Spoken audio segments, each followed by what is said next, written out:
Bonjour à tous et bienvenue à votre café matinal dans la parole de Dieu en ce début d'automne 2020. J'aimerais m'adresser à vous pour les prochains cafés matinaux comme des leaders. Une des larges portions de mon ministère est de former des leaders, d'enseigner en leadership. Cette semaine, j'ai fait plusieurs podcasts avec différentes organisations, dont World Challenge avec le pasteur Gary Wilkerson, toute leur équipe au complet, tout le personnel, où j'ai fait une formation en leadership. Et vous savez, le leadership, ce n'est rien de plus ou de moins que l'influence. Le leadership, être un leader, c'est l'influence. Rien de plus, rien de moins. Alors, dans ce sens, nous sommes tous des leaders. Si vous êtes vous avez un couple, un mariage, des enfants, au travail, à l'école, vous êtes un leader, vous avez une influence. Et le coaching que j'aimerais vous donner est tiré d'un passage extraordinaire dans Romains chapitre 12. On va regarder dans Romains 12 pendant plusieurs cafés matinaux ensemble. L'apôtre Paul donne des caractéristiques magnifiques du leader chrétien. Il y a des lois, j'enseigne des cours de 39 heures de leadership à l'Institut de théologie pour la francophonie et j'ai enseigné le leadership face à face avec des leaders partout à travers la franco, mais et en anglophonie aussi. Et il y a des lois, il y a des principes de leadership qui sont universels, qui sont universaux avec le leadership chrétien ou non chrétien, mais il y a des caractéristiques particulières dans la parole de Dieu. Je crois que le meilleur livre, j'ai probablement lu près d'une centaine de livres sur le leadership et je crois que la parole de Dieu est le seul, l'unique, la référence, le meilleur livre de leadership, le seul dans sa catégorie de leadership parce qu'il touche chaque aspect du leadership humain et du leadership en temps de crise parce que nous vivons une crise actuellement avec cette pandémie maintenant depuis plus d'une demi-année. C'est une crise qui est très particulière. Moi, depuis toutes mes années de ministère, je gère des crises, mais celle-là, elle est particulière. Si vous y pensez un instant, la pandémie est particulière parce qu'elle est sans précédent. Nous n'avons pas de point de référence pour ce type de crise. Elle est aussi à facettes multiples.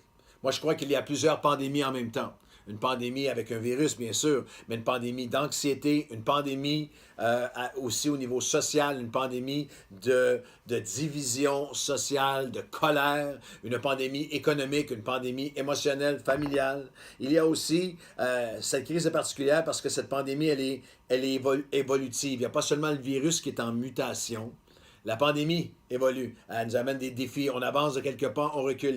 Les modes de confinement sont relâchés. Non, ils sont resserrés. Les différentes manifestations qui prennent place. Alors, elle est continuellement en mutation. C'est une crise aussi qui est sans expertise absolue.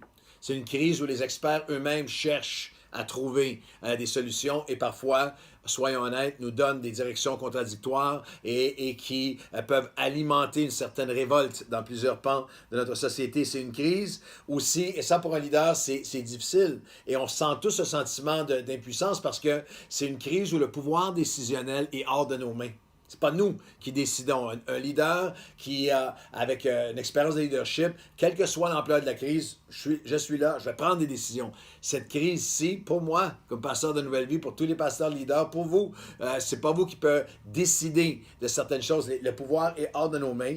Et c'est une crise où nous avons besoin de regarder la parole de Dieu et de revenir. Alors, je veux vous coacher dans les prochains cafés matinaux à partir de Romains. L'Épître aux Romains et Paul étaient en confinement. Il s'adressait à des gens qui étaient sous persécution, qui étaient sous oppression. Et il donne dans ce même chapitre de Romains 12, il donne six clés, six caractéristiques du leader chrétien en temps de crise. Et la première est au verset 1 de Romains 12. Je veux vous équiper, vous coacher, vous fortifier, vous outiller pour que vous soyez de meilleurs leaders dans votre maison, dans votre famille, avec vos amis, au travail, à l'école, dans votre carrière et aussi dans votre appel devant Dieu.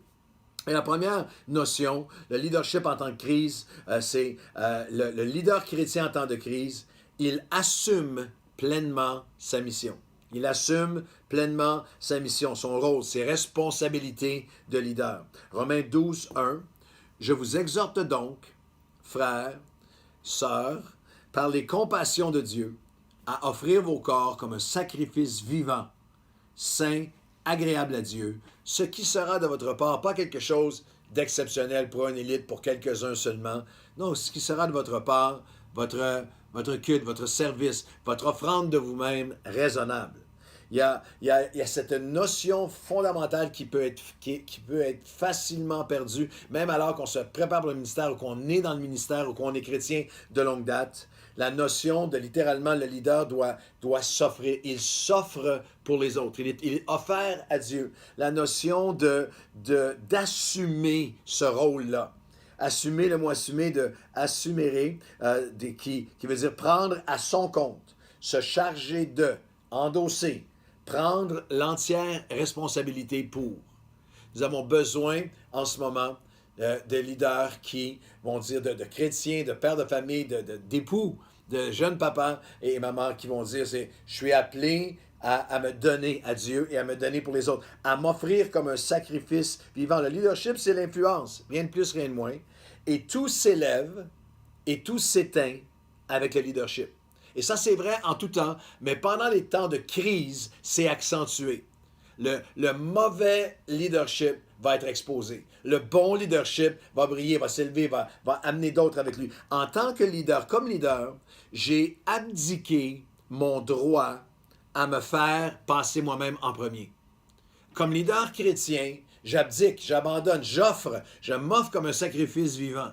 Je marche comme un chrétien, comme Christ qui s'est offert en sacrifice vivant lui-même. Alors, la notion de leadership, comme leader, j'ai abdiqué mon droit à me faire passer en premier. Le leader pense aux autres, se donne pour les autres. Le leader cherche à ajouter de la valeur aux autres, à rassurer, à fortifier les autres. Les crises, souvent, il y a toutes sortes de mythes sur les crises. Les crises, j'aimerais que vous souveniez bien de ceci, les crises ne vont pas tant que ça nous façonner, les crises vont plus nous révéler. C'est bon, les gens disent, qu'est-ce que la crise va t'avoir fait? Bien, très souvent, la crise, bien plus que de nous façonner ou de nous développer, la crise va nous révéler. C'est nos choix dans la crise qui vont nous façonner et nous développer. La crise elle-même nous révèle. Si je presse un citron, il y a du jus de citron qui sort. Si je presse une orange, c'est du jus d'orange. Si je te presse toi, c'est une bonne question. Alors que je suis pressé, nous sommes tous pressurisés par cette crise. Qu'est-ce qui sort?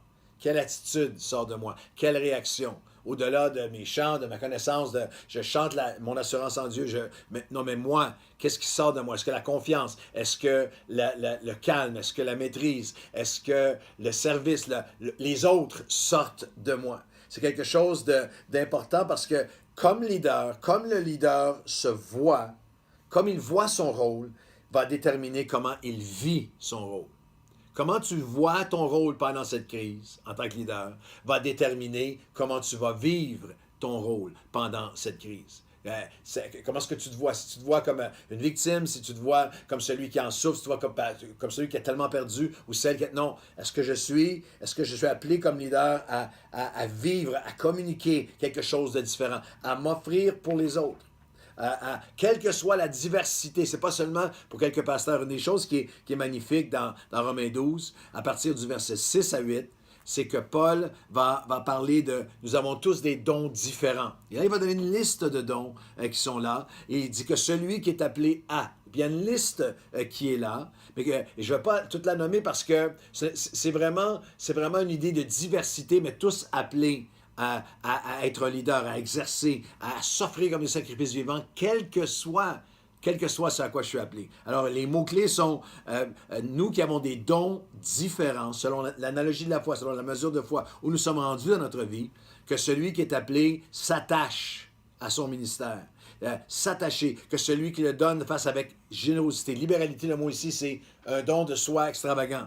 Que celui qui préside le fasse avec zèle, que celui qui pratique la miséricorde le fasse avec joie. Alors vous avez cette notion que quelle que soit la diversité de mon appel, même à une saison différente, nous sommes en ce moment, plusieurs d'entre nous, dans une saison où notre appel n'est pas ce qu'on ne peut pas faire l'appel que nous étions appelés ultimement à faire en ce moment.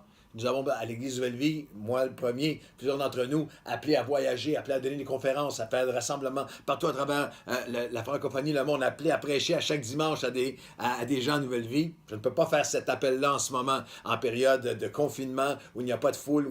Alors, il y a toute une dynamique des dons différents, des saisons différentes, ministères différents, mais tous appelés à la foi, à nous attacher à l'appel suprême. L'apôtre Paul dit, quelle que soit la saison dans laquelle tu es, et quel que soit que tu es au travail, tu es un étudiant, tu es un retraité, non, tu commences ta carrière, non, tu es dans les études, non, tu n'as pas d'enfants, les enfants ont quitté la maison, non, j'ai des jeunes bébés à la maison, quel que soit, je suis célibataire, quel que soit là où tu as besoin de t'attacher à ton appel fondamental, ton appel premier, ton appel ultime, qui est de t'offrir comme un sacrifice vivant à Dieu avec joie, avec foi, avec attachement, avec générosité, libéralité, avec zèle et avec joie. Alors ce matin, aujourd'hui, j'aimerais qu'on puisse prendre un moment, on va continuer, on va faire plusieurs jours, peut-être quelques semaines sur Romains 12. C'est un texte tellement magnifique. Est-ce qu'on peut s'arrêter maintenant?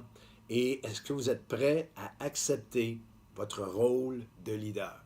Le leader, par essence, le leader chrétien, abdique son droit de se mettre lui en premier. Il s'offre pour Dieu, il s'offre pour les autres. Seigneur, aujourd'hui, que tu puisses nous ramener à la simplicité, à l'essence du leader chrétien, qui est de s'offrir. Ça sera de notre part notre service raisonnable. Ce sera de notre part Seigneur, quelle que soit la diversité de nos dons, nous sommes appelés à nous attacher à notre service. Le mot ministère ici, de service. Alors, Seigneur Dieu, quel que soit où nous sommes rendus dans la vie, ce moment-ci de notre vie, je suis un homme d'affaires, je suis une maman à la maison, je suis aux études, je suis un jeune papa ou une jeune maman, je suis un travailleur ou je suis un étudiant ou je suis tout nouveau dans ma nouvelle carrière, où je suis à la retraite, où je suis, quel que soit l'endroit dans le monde où je me trouve, mon âge ou ma condition.